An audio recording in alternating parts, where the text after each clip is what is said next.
Doctor ortho Ayurvedic oil और capsule, अब दर्द भी घुटने टेकेगा। आईआईएम के सोलर प्लांट से 5000 मीटर केबल और 1400 कनेक्टर चोरी। बिजली उत्पादन ठप होने से संस्थान ब्लैकआउट के कगार पर।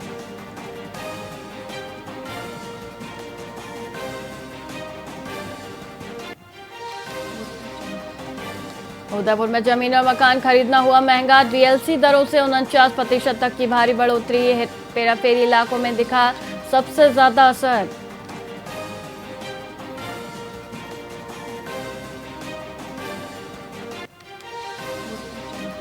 जोधपुर कॉमेडी फेस्टिवल में हास्य और शायरी का अनूठा संगम। कॉमेडियन ने टीचर स्टूडेंट के मजेदार किस्सों से दर्शकों को गुदगुदाया। रिश्तों के तारों को छू गई शायरी।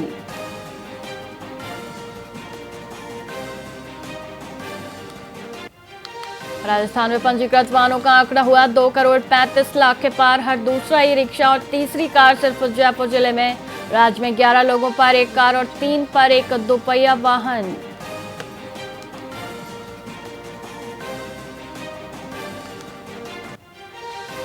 राजस्थान के 7 जिलों में भारी बारिश का येलो और ऑरेंज अलर्ट। झालावाड़ में बांध ओवरफ्लो और बीकानेर में सड़कें बनी दरिया।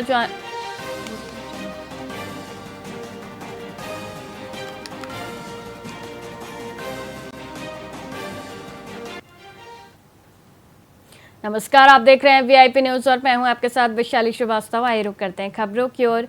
मारवाड़ की सिरियारी पुलिस ने एक बड़ी कार्रवाई करते हुए 601 किलो अवैध मादक पदार्थ और 6 किलो अफीम का दूध बरामद किया है। इस अवैध मादक पदार्थ को ट्रैक्टर ट्रॉली में सीमेंट के कट्टों के नीचे छिपाया गया था। पुलिस ने 2 तस्करों जयसिंह उर्फ जगदीप और भूरा को गिरफ्तार किया है।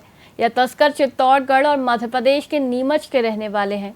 जिला पुलिस अधीक्षक मोनिका सेन के निर्देशन में हुई इस कार्रवाई में तस्करी में प्रयुक्त ट्रैक्टर ट्रॉली, स्कूटी और बाइक भी जब्त की गई हैं। आरोपियों के खिलाफ एनडीपीएस एक्ट के तहत मामला दर्ज कर आगे की जांच की जा रही है।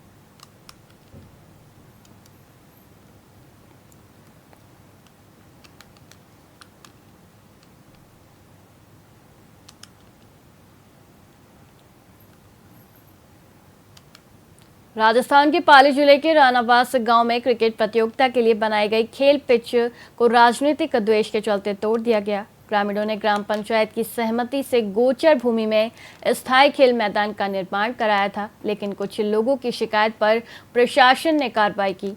इससे नाराज होकर ग्रामीणों ने कई घंटों तक विरोध प्रदर्शन किया।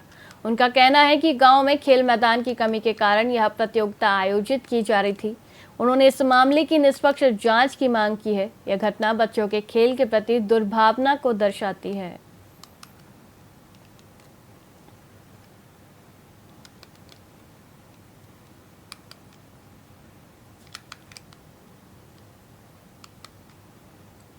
मारवाड़ जंक्शन में विश्व आदिवासी दिवस का भव्य आयोजन किया गया, जिसमें भील समाज ने उत्साहपूर्वक भाग लिया।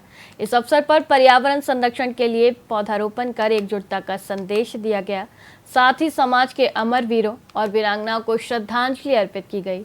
कार्यक्रम में सूरज देवी भील ने महिलाओं को शिक्षा के क्षेत्र में आगे बढ़ने और आत्मनिर्भर बनने के लिए प्रेरित किया। उन्होंने सामाजिक कुरीतियों को समाप्त करने पर भी जोर दिया। मातृशक्ति ने समाज को एकजुट रहने का आह्वान किया। स्थानीय जनप्रतिनिधियों ने भी शिक्षा, एकता और प्रगति के महत्व पर प्रकाश डाला।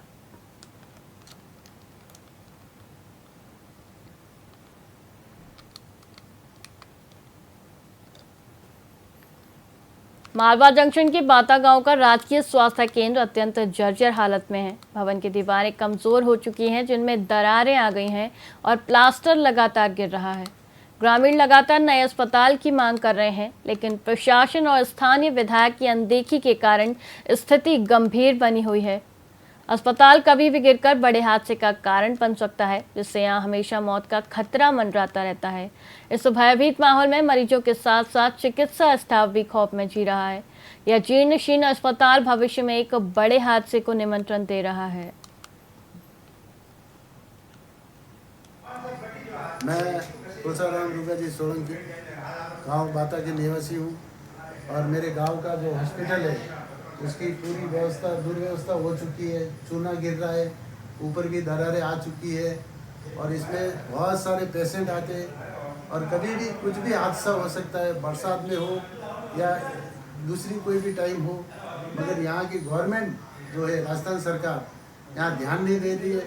और मैं एमएलए साहब से भी निवेदन करूँगा कि आप भी इसके ऊपर ध्यान दें और आगे इस बात की कि भाई ऐसी दुर्घटना न हो, आगे से आगे इसको जोर लगा के हम पूरे ग्रामवासी आगे काम करेंगे और करते रहेंगे और आवाज़ उठाते रहेंगे हमेशा। हाँ, मैं दलपत भाई सिरवी माता से बोल रहा हूँ। ये हमारा गांव का हॉस्पिटल है, ये पूरा जर्जर हो चुका है, इसमें कभी भी जान हानि हो सकती है। सरकार से निवेदन है कि आप इसका मरम्मत कराएं या नए काम की स्वीकृति दिलाएं। यहाँ कभी भी हादसा हो सकता है, तो कृपया करके इसको जल्दी से जल्दी ठीक करवाने की।